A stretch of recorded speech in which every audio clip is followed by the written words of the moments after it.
తిరుపతి జిల్లా వెంకటగిరి గ్రామశక్తి శ్రీ శ్రీ పోలేరమ్మ తల్లిని వెంకటగిరి ఎమ్మెల్యే కురుగుండ్ల రామకృష్ణ దర్శించుకున్నారు. గుడి దగ్గరుండి క్యూ లైన్లు పరిశీలించి చంటి బిడ్డలతో వచ్చిన తల్లులకు నేరుగా దర్శనం కలిగేలా చేశారు. భక్తులకు ఎటువంటి అసౌకర్యం కలగకుండా చూడాలని ఆలయ అధికారులతో పాటు పోలేరమ్మ కమిటీ సభ్యులకు సూచించారు.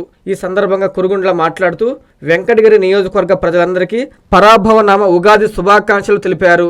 పోలేరమ్మ తల్లి ఆశీస్సులతో ఈ ఏడాది నియోజకవర్గం అభివృద్ధి పదంలో ప్రతి వర్గం భాగస్వామ్యంగా ఉండాలని, రైతు కృషి ఫలవంతం కావాలని కోరుకున్నారు.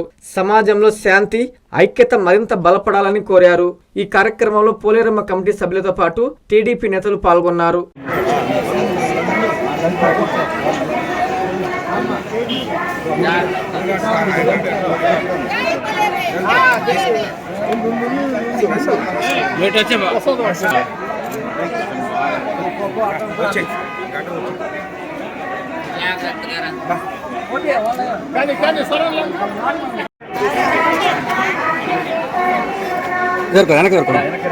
వెనకెళ్ళండి.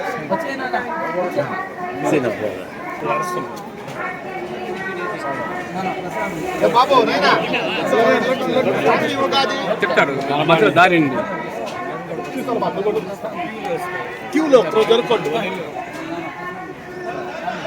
పరాభవ నామ సంవత్సర శుభాకాంక్షలు వెంకటగిరి నియోజకవర్గ ప్రజలందరూ కూడా తెలియజేస్తూ అందరూ కూడా ఆయుర ఆరోగ్యాలతో సుఖ సంతోషంతో హ్యాపీగా ఉండాలని, అదేవిధంగా ఈసారి రైతులు కూడా హ్యాపీగా ఉన్నారు.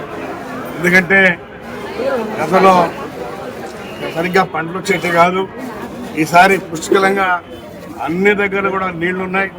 ఎందుకంటే ముందు జాగ్రత్తతో మన ముఖ్యమంత్రి అన్ని ట్యాంకులు రిపేర్ చేయించాం. దానివల్ల ఈరోజు ప్రతి ట్యాంకులు కూడా మళ్ళీ రెండో పంట పెట్టుకోవడానికి కూడా నీళ్లు ఉన్నాయి. వాళ్ళు కూడా ఇంకా సుఖసంతోషంతో ఉండాలని, మళ్ళా సెకండ్ క్రాప్ కూడా పెట్టుకోవాలని చెప్పి కోరుకుంటున్నారు. ఉగాది శుభాకాంక్షలు. అహంకారాన్ని జయించి వినయాన్ని నేర్పాలని, ఆయురారోగ్యాలు, సుఖ సంతోషాలు, అష్టైశ్వర్యాలు ప్రసాదించాలని నెల్లూరు జిల్లా ప్రజలకు, నాయకులకు, అధికారులకు, మిత్రులకు, శ్రేయోభిలాషులకు మరియు కోవూరు నియోజకవర్గ ప్రజలకు శ్రీ పరాభవనామ సంవత్సర శుభాకాంక్షలు.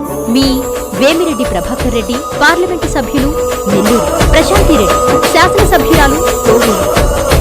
Hi Nilor, please subscribe to N3 TV.